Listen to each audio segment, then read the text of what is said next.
त्रिशूल एजुकेशन में आपका स्वागत है। मैं हूं विनोद मिया। इस टॉपिक में आज हम डिस्कस करेंगे कि राष्ट्रीय आय को मापने की आय विधि क्या है, यह किस प्रकार से आय विधि के द्वारा देश की राष्ट्रीय आय की गणना की जाती है। पिछले वीडियो में मैंने आपको बताया था कि उत्पादन विधि या मूल्य वर्धित विधि के द्वारा राष्ट्रीय आय की गणना किस प्रकार से की जाती है। तो आज हम पूरे वीडियो में आय विधि के द्वारा राष्ट्रीय आय की गणना किस प्रकार से की जाती है, किन किन चीजों को आधार माना जाता है कि जिसके आधार पर राष्ट्रीय आय की गणना की जाती है, और यहां पर हम न्यूमेरिकल क्वेश्चन भी जानेंगे, अर्थात हम न्यूमेरिकल क्वेश्चन के द्वारा भी यहां पर राष्ट्रीय आय को निकालेंगे, आय विधि के द्वारा भी और मूल्य वर्धित विधि या उत्पादन विधि के द्वारा भी। यह आय विधि है जिसको इंग्लिश में कहते हैं इनकम मेथड। तो राष्ट्रीय आय को मापने की तीन विधियां हैं। पहली विधि होती है उत्पादन विधि या इसको कहते हैं मूल्य वर्धित विधि, दूसरी विधि है आय विधि, और तीसरी विधि होती है व्यय विधि, एक्सपेंडिचर मेथड। आय विधि, तो आय विधि अर्थात देश के अंदर जितने लोग रहते हैं, जितने लोग निवास करते हैं, उनके द्वारा एक साल के अंदर जितना पैसा कमाया जाता है, जितने लोगों के द्वारा पूरे देश के अंदर एक वर्ष में जितना पैसा कमाया जाता है, यदि उस सबका जोड़ कर दिया जाए तो वह देश की राष्ट्रीय आय बन जाती है। क्या बन जाती है? देश की राष्ट्रीय आय बन जाती है।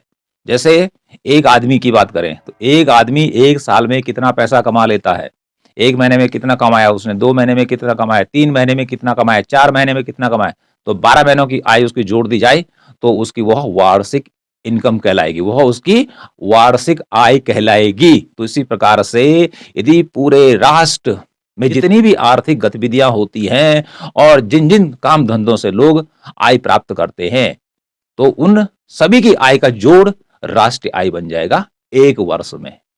तो यहां पर ये तो साधारण परिभाषा हुई, लेकिन राष्ट्रीय आय की गणना में किन किन चीजों को आय विधि के अंतर्गत शामिल किया जाता है, तो इसको देख लेते हैं।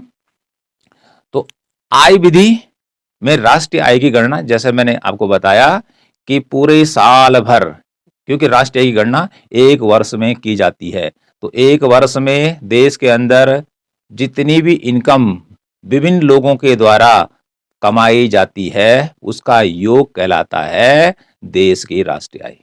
तो आय विधि के लिए या आय विधि के द्वारा राष्ट्रीय आय की गणना कैसे की जाती है, तो इसके लिए क्या मेथड अपनाया जाता है, कौन कौन सी चीजों को शामिल किया जाता है, किन किन व्यक्तियों की आय को शामिल किया जाता है। तो पहला देखिए, नंबर 1 है कर्मचारियों की मजदूरी एवं वेतन। देश के अंदर जितने भी कर्मचारी हैं, चाहे वह सरकारी नौकरी करते हैं या प्राइवेट नौकरी करते हैं, उनको एक साल में कितनी आय प्राप्त होती है उसका जोड़ कर दिया जाता है।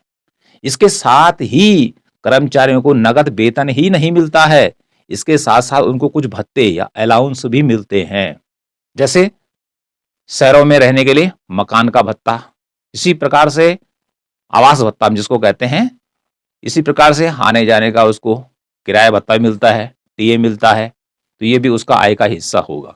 यदि उसको बोनस दिया जाता है तो वह भी उसकी आय का हिस्सा बनेगा।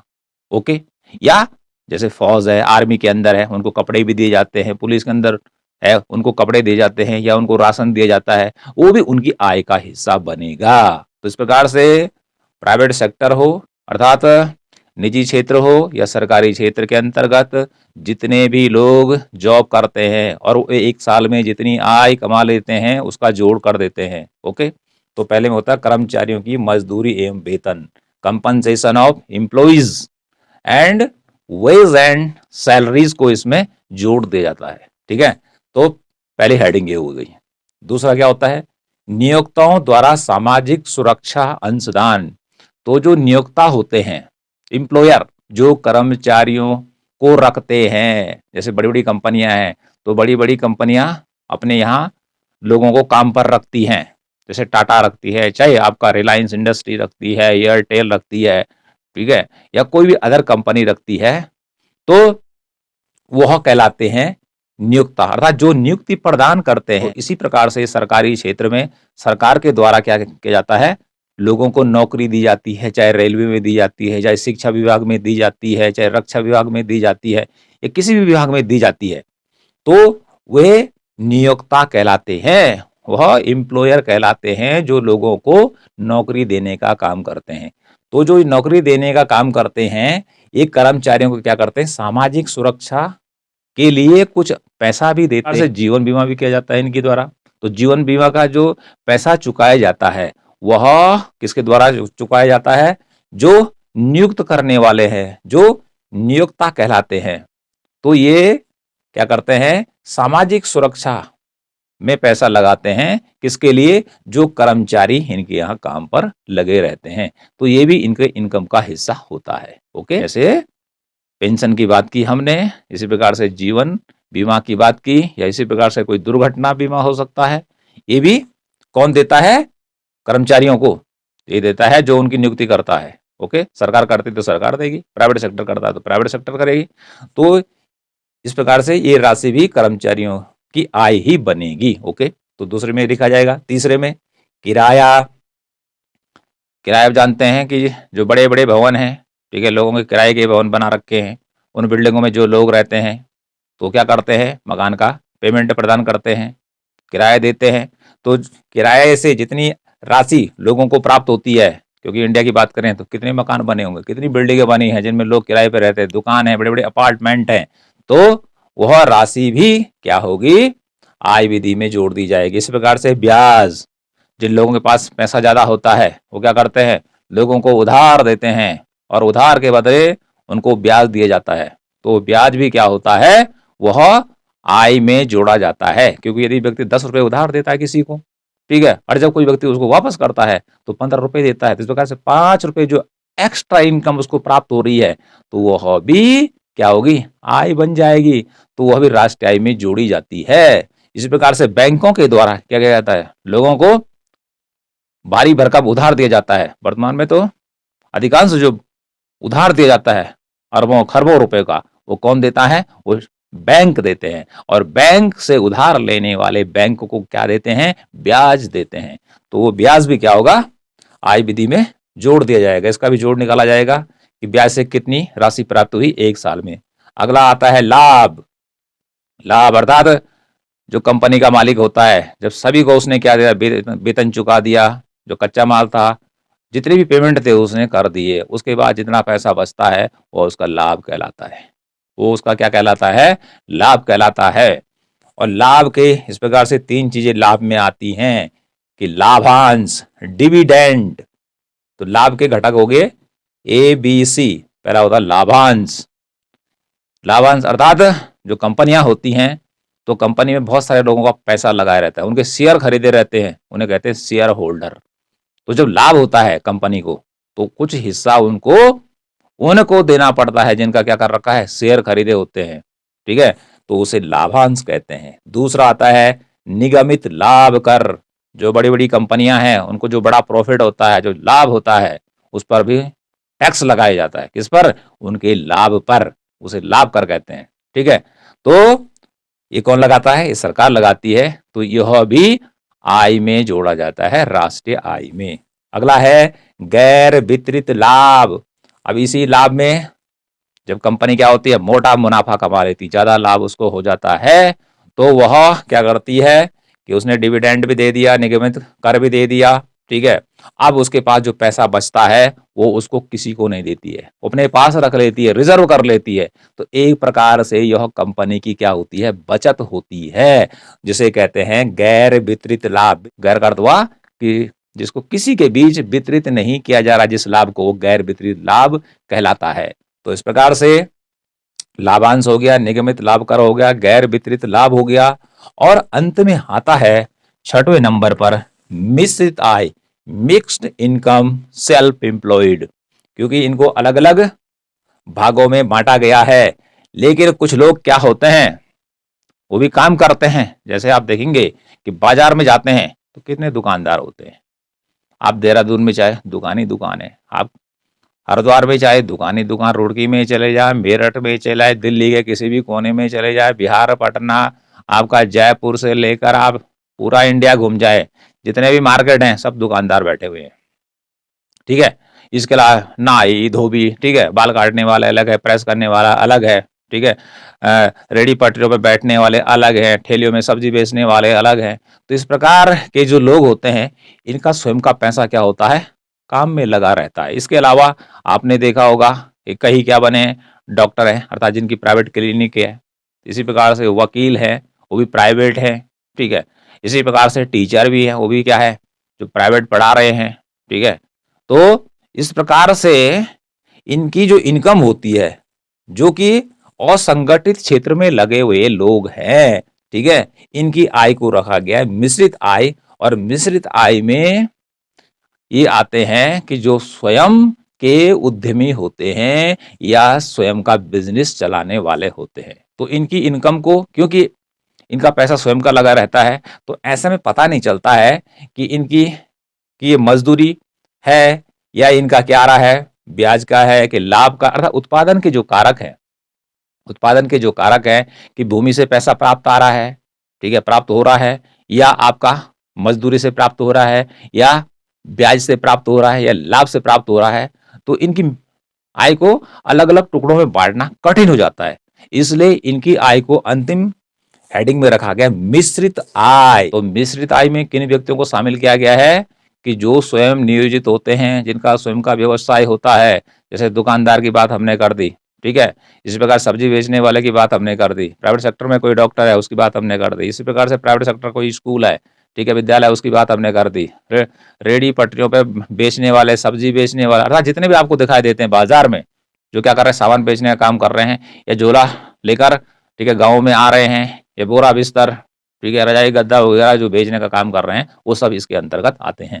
तो इस प्रकार से आय विधि द्वारा राष्ट्रीय आय की गणना करने के लिए 5 हेडिंग बना दी जाती है और 5 मदें बना दी जाती हैं कि भाई कर्मचारियों की मजदूरी वेतन से कितना पैसा मिला, यहाँ पे उसका जोड़ हो जाएगा। एक साल में नियुक्तों द्वारा सामाजिक सुरक्षा का अंशदान कितना किया गया, इतना पैसा यहाँ पे रखो, ठीक है, प्लस हो जाएगा। किराए से कितना आया, प्लस। ब्याज से कितना आया, प्लस। लाभ से कितना आया, प्लस। मिश्रित आय से कितना आया, प्लस। सबको जोड़ दीजिए, ठीक है। और उसका जो योग होगा वह राष्ट्रीय आय कहलाएगा, वो राष्ट्रीय आय बन जाता है। ओके, यहाँ पे मेरा लिखा है परिचालन आय। यहाँ पे देखिए ऑपरेटिंग सरप्लस, जो एक किराया है, रेंट, इंटरेस्ट और ब्याज, यह परिचालन अधिशेष कहलाता है। तो इसको शॉर्ट में समझ लेते हैं कि आय विधि के द्वारा राष्ट्रीय आय कैसे ज्ञात की जाती है। वो भी तरीका है, ठीक है, वो भी तरीका है, उससे ज्ञात किया जाता है, वो तो आपने लिखना ही लिखना है। लेकिन यहाँ पे देखें, राष्ट्रीय आय बराबर मजदूरी प्लस परिचालन अधिशेष धन मिश्रित आय और प्लस विदेशों से शुद्ध साधन आय। अर्थात 1, 2, 3 और 4 का जोड़ कर दिया जाए तो प्राप्त होगा राष्ट्रीय आय। यहाँ पे लिखा है NNPFC, इसका मीनिंग होता है net national product at factor cost. राष्ट्रीय आय की जो गणना की जा रही है आय विधि में, वो फैक्टर कॉस्ट पे की जा रही है। तो फैक्टर कॉस्ट पे जो NNP होता है वो राष्ट्रीय आय कहलाता है। तो मजदूरी का पैसा जुड़ेगा, परिचालन का पैसा जुड़ेगा, मिश्रित आय का पैसा जुड़ेगा, और प्लस विदेशों से शुद्ध जो साधन आय प्राप्त हो रही है, इन सबको जोड़ दीजिए एक साल में, तो आय विधि द्वारा इस प्रकार से राष्ट्रीय आय की गणना हो जाएगी। ओके, इसी को हम इस प्रकार से भी लिख सकते हैं शॉर्ट में, ठीक है, कि W plus R plus in plus P plus NFIA। तो इस प्रकार से W फॉर वेज, मजदूरी, R फॉर रेंट, तो रेंट मीन्स क्या होता है, किराया। R for rent, rent means हो गया किराया। इसी प्रकार से इन फॉर हो गया इंटरेस्ट, ब्याज, और इसी प्रकार से P फॉर प्रॉफिट। ओके, और NFIA, इसका मीनिंग हो गया net factor income from abroad. तो इस प्रकार से इन सबको जोड़ दिया जाए तो यह NNP eight factor cost per राष्ट्रीय आय बन जाती है। तो ये तो आपका सरल एक छोटा सा सूत्र हो गया, ठीक है। तो जहां पर हम यह बात कर रहे हैं विदेशों से शुद्ध साधन आय, ये शुद्ध साधन आय क्या होती है, थोड़ा इसको समझ लेते हैं कि इसको करना पड़ता है X माइनस M। क्या करना पड़ता है कि भारत की बात कर ले, भारत ने विदेशों को कितना वस्तुएं और सेवाएं बेची एक साल के अंदर, ठीक है, वो निर्यात हो जाता है, एक्सपोर्ट, ठीक है। भारत ने कर दी 100 का, 100 रुपए कर दी। उसके बाद इंपोर्ट कितना किया विदेशों से, ठीक है, उसको माइनस कर दिया जाएगा, माना 50 रुपए का है तो 100 में से 50 घटा दो तो 50 रुपये जो ये आया, इसे ही कहते हैं NFIA या विदेशों से शुद्ध साधन आय के नाम से इसको जाना जाता है। ओके, अब इसके बाद लेते हैं हम न्यूमेरिकल क्वेश्चन। न्यूमेरिकल क्वेश्चन के द्वारा हम यहाँ पर जानेंगे कि आय विधि के द्वारा राष्ट्रीय आय की गणना कैसे की जाती है। ओके, और ये तो हमारी इनकम मेथड है, और इसी के साथ उत्पाद विधि के द्वारा या वैल्यू एडेड मेथड के द्वारा नेशनल इनकम की गणना कैसे की जाती है जब हमारे पास न्यूमेरिकल क्वेश्चन दिया हो, प्रश्न दिया हो। तो ये हमारा प्रश्न है यहाँ पे, ठीक है, प्रश्न हो गया, क्यों लिखा क्वेश्चन। तो देखिए मदे कौन सी है, मजदूरी है, लाभ है, स्टॉक में परिवर्तन है, निबल अप्रत्यक्ष कर है, मध्यवर्ती वस्तु है, इसी प्रकार से गिशावट है, इसी प्रकार से किराया है, ब्याज है, बिक्री है, और NFIA जिसको हम यहाँ बता रहे थे, ये सारी चीजें क्वेश्चन में दे रखी है। उसके बाद इनके सामने दे रखा है कि मजदूरी से अर्थात कितनी आय हुई, मजदूरी कितनी मिली, लाभ कितना हुआ यहाँ पे दे रखा है, ठीक है 8000, मजदूरी कितनी दे रखी है 20000, स्टॉक में परिवर्तन 10000, निवल अप्रत्यक्ष कितना हुआ, ठीक है 5000, मध्यवर्ती वस्तु 30000, इसी प्रकार से घिसावट 10000, ठीक है, इसी प्रकार से हमारा किराया कितना हुआ 4000, इसी प्रकार से ब्याज कितना हुआ 3000, और इसी प्रकार से यहाँ पे दे रखी है बिक्री सेलिंग 70000, और यहाँ पे दे रखा है यही वाला विदेशों से शुद्ध साधन आय 5000 रुपया। तो इस प्रकार से ये प्रश्न है। अब पहले हम क्या करेंगे कि आय विधि द्वारा इन आंकड़ों के आधार पर राष्ट्रीय आय की गणना करेंगे। तो आय विधि के द्वारा राष्ट्रीय आय की गणना करने के लिए क्या करते हैं, मजदूरी, किराया, ब्याज, लाभ और जो net factor income from abroad है, इन सबको जोड़ दिया जाता है। ठीक है, जो हमने यहां बताया, इधर देखिए ये जोड़ते चले जा रहे हैं।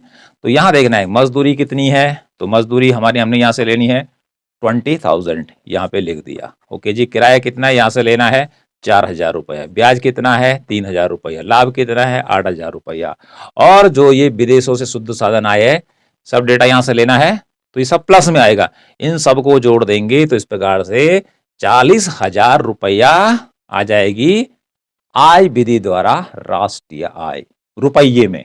ठीक है, यदि हम इंडिया की बात करें रुपये में, यदि कोई विदेशों में कर रहा है, जिस देश में कर रहा है, तो उस देश की मुद्रा का नाम यहाँ पर आएगा। ओके, तो इस प्रकार से आय विधि के द्वारा जब हमारे पास प्रश्न दे रखा हो तो इस प्रकार से राष्ट्रीय आय की गणना की जाएगी या राष्ट्रीय आय को इस प्रकार से जोड़ा जाएगा। ओके, अब नेक्स्ट चलते हैं उत्पाद विधि के द्वारा, क्योंकि वैल्यू एडेड मेथड के द्वारा जो राष्ट्रीय आय की गणना होती है, तो चाहे इससे करो इनकम मेथड से, और चाहे आप उत्पाद विधि से करो, दोनों का जो आंसर आएगा एक आएगा। अर्थात जैसे यहां पर 40,000 रुपये आया, तो यहां पर भी 40,000 रुपये लिखा हुआ मेरा।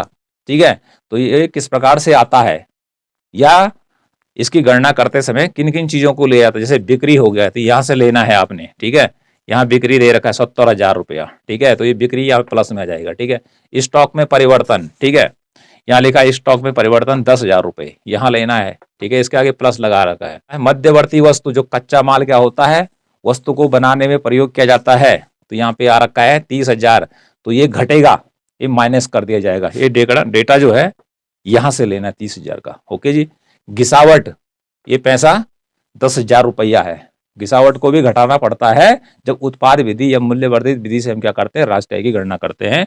ये डेटा भी यहाँ से लेना है। अप्रत्यक्ष कर जो सरकार के द्वारा लगाए जाते हैं, वो 5,000 यहाँ पे आ रखा है, ये यहाँ दे रखा है।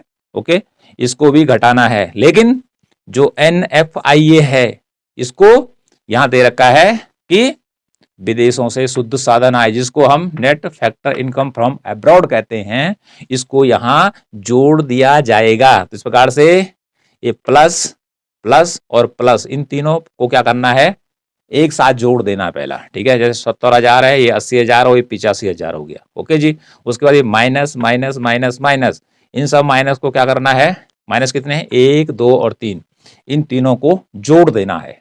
ठीक है, तो प्लस प्लस एक साथ जोड़ दीजिए और माइनस माइनस एक साथ जोड़ दिए, उसके बाद प्लस माइनस कर दीजिए। ठीक है, और उसके बाद घटाने पर, ठीक है, एक बार जोड़ा और उसको यदि माइनस कर दिया तो 40,000 रुपया यहां पर निकल कर आ रहा है। तो इस प्रकार से उत्पाद विधि के द्वारा राष्ट्रीय आय की गणना इस प्रकार से की जाएगी, ठीक है। और आय विधि के द्वारा राष्ट्रीय आय की गणना यदि प्रश्न हमारे पास दे रखा है तो इस प्रकार से की जाएगी। लेकिन आंसर जैसे हमने बताया, आय विधि के द्वारा भी नेशनल इनकम जो आएगी वो, जैसे यहाँ पर प्रश्न है वो 40,000 आ रहा है, तो यहाँ पर भी 40,000 ही आएगा। तो इस प्रकार से ये हो गया हमारा न्यूमेरिकल क्वेश्चन। जब भी न्यूमेरिकल क्वेश्चन आता है तो उसमें डेटा दिया हुआ होता है। इसी डेटे के आधार पर हमने क्या करना है, राष्ट्रीय आय की गणना करनी है। ओके, तो इस प्रकार से ये जो आज मैंने आपको बताया ये है राष्ट्रीय आय को मापने की आय विधि, इनकम मेथड। तो जब इनकम मेथड का इस्तेमाल किया जाता है राष्ट्रीय आय की गणना करने के लिए, कैलकुलेट करने के लिए, तो क्या करते हैं कि आय विधि के अंतर्गत कर्मचारियों की मजदूरी एवं वेतन से जितनी इनकम आती है उसको जोड़ेंगे, नियोक्ताओं द्वारा सामाजिक सुरक्षा पर कितना पैसा दिया गया उसको जोड़ेंगे, किराया, ब्याज, लाभ और मिश्रित आय, अर्थात इन सबको जोड़ दिया जाता है एक वर्ष में। ओके, और उसके बाद क्या करते हैं कि जो ये NFIA है इसको भी प्लस में है तो जोड़ दिया जाएगा, माइनस में है तो घटा दिया जाएगा। तो इन सब का जोड़ अंत में जो बन जाता है वह राष्ट्रीय आय बन जाता है। किस विधि के द्वारा? आय विधि के द्वारा। बताया इतनी चीजें ये आय विधि के द्वारा आती हैं। तो यदि प्रश्न आता है कि राष्ट्रीय आय की गणना आय विधि के द्वारा किस प्रकार से की जाती है, तो आप क्या लिखेंगे कि राष्ट्रीय आय की गणना आय विधि के द्वारा निम्न तरीके से की जाती है। नंबर 1, कर्मचारियों की मजदूरी और वेतन डैश करके आप लिखेंगे कि देश में जितने भी सरकारी और प्राइवेट क्षेत्र में काम करने वाले लोग हैं उनको जितनी तनख्वाह या वेतन एक वर्ष में मिलता है उसका योग कर दिया जाता है। साथ ही उनको जो बोनस मिलता है, जो उनको वर्दी फ्री की मिलती है या राशन फ्री का मिलता है या कुछ अन्य चीजें भी उनको दी जाती हैं, वो भी मजदूरी वेतन में ऐड कर दी जाती हैं। उसके बाद दूसरा लिखें, नियोक्ताओं द्वारा सामाजिक सुरक्षा अंशदान। नियोक्ताओं द्वारा जिन कर्मचारियों की नियुक्ति की जाती है तो उनको सामाजिक सुरक्षा का कवच प्रदान किया जाता है, जिसके अंतर्गत जीवन बीमा का पैसा इनके द्वारा चुकाया जाता है या दुर्घटना बीमा का पैसा इनके द्वारा चुकाया जाता है या पेंशन फंड में इनके द्वारा पैसा लगाया जाता है जो कि कर्मचारियों को दिया जाना होता है। उसके बाद आप लिखेंगे किराया, कि जितना भी किराया एक साल में देश में होगा, ठीक है, वह राष्ट्रीय आय में गिना जाएगा। इसी प्रकार से ब्याज से जो राशि प्राप्त होगी वो भी क्या होगी, राष्ट्रीय आय में जोड़ी जाएगी। लाभ से जितना पैसा आएगा वो भी क्या होगा, राष्ट्रीय आय में जोड़ा जाएगा। लाभांश किसे कहेंगे, लाभांश उस राशि को कहेंगे जो कंपनी द्वारा शेयर धारकों को प्रदान की जाती है। ओके, इसी प्रकार से निगमित लाभ कर किसे कहते हैं, निगमित लाभ कर उसे कहते हैं जो राशि कंपनियों के द्वारा कमाई जाती है और सरकार उस पर जो टैक्स लगाती है उसे निगमित कर कहते हैं। अर्थात प्रॉफिट में से कुछ पैसा टैक्स के रूप में इनको डायरेक्ट सरकार को देना पड़ता है और यह डायरेक्ट टैक्स होता है, प्रत्यक्ष कर होता है। इसी प्रकार से गैर वितरित लाभ, कि कंपनी के पास जब उसने सारा पैसा लोगों को बांट दिया और प्रॉफिट सारी चीजें घटाने के बाद भी उसके पास कुछ पैसा बचता है जिसको कि वह किसी को नहीं देता है, अपने पास सुरक्षित रख लेता है, उसे गैर वितरित लाभ कहते हैं। इसी प्रकार से मिश्रित आय, मिश्रित आय का अर्थ है कि जो स्वयं काम करने वाले लोग हैं जिनका अपना स्वयं का रोजगार है, मिश्रित आय की श्रेणी के अंतर्गत रखा जाता है क्योंकि इनकी आय की गणना करना बड़ा कठिन है। यदि उत्पादन के चार जो साधन हैं, लगान है, मजदूरी है, ब्याज है या लाभ है, इसके अंतर्गत यदि अलग अलग करके इनकी आय को निकालना शुरू करते हैं तो बड़ा कठिन हो जाता है क्योंकि इनका स्वयं का पैसा लगा रहता है अपने रोजगार में, ये स्वयं अपने रोजगार के मालिक होते हैं। इसलिए अर्थशास्त्रियों के द्वारा इनकी आय को मिश्रित आय के अंतर्गत शामिल किया गया है। तो इस प्रकार से आप लिख लेंगे। ओके, ये आपका क्या बन जाएगा, आय विधि का प्रश्न का उत्तर बन जाएगा। और आप इसको भी शॉर्ट में लिख सकते हैं, ठीक है, कहीं पे दिया हो तो आप पहचान लेंगे कि ये किस विधि का सूत्र है। तो यदि आपने यदि पढ़ा है, याद किया है तो पता लग जाएगा कि इस विधि के द्वारा राष्ट्रीय आय की गणना आय विधि के द्वारा की जाती है। ओके, और कुछ इंग्लिश के भी लिखे हुए हैं, इनको भी आपने याद करना है। और साथ में यदि क्वेश्चन दे रखा है इसके अंतर्गत दोनों प्रकार के डेटा दिए गए हैं कि आय के द्वारा कैसे ज्ञात करेंगे और उत्पाद विधि या वैल्यू एडेड मेथड के द्वारा राष्ट्रीय आय की गणना किस प्रकार से की जाएगी। तो यदि आप इस प्रश्न को एक दो बार पढ़ेंगे और भली भांति बार बार कॉपी में करेंगे तो निश्चित तौर पे आप बहुत अच्छे ढंग से राष्ट्रीय आय की गणना आय विधि के द्वारा कर सकते हैं।